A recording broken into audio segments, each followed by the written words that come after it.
Panwasli Kabupaten Pidijaya bersama leading sektor melakukan penertiban alat peraga kampanye. Penertiban ini sebagai tindak lanjut teguran tertulis yang dilayangkan Panwasli ke pengurus partai dalam Kabupaten Pidijaya.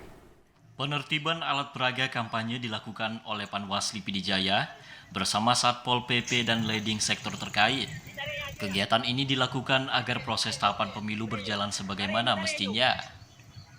Semua baliho beserta spanduk yang ditertibkan yang mengandung unsur kampanye. Sementara spanduk yang berbentuk sosialisasi tidak ditertibkan.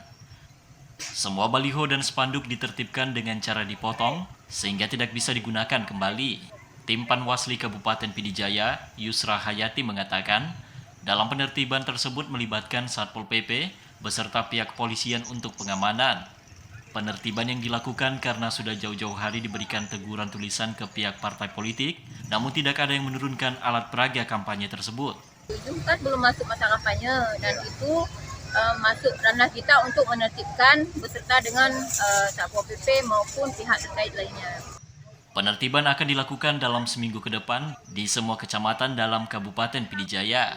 Untuk hari ini terdapat 3 kabupaten kota yang melakukan penertiban, yaitu Banda Aceh, Pidijaya beserta Kabupaten Biren. Dari Pidijaya, Hasbi, TVRI Aceh melaporkan.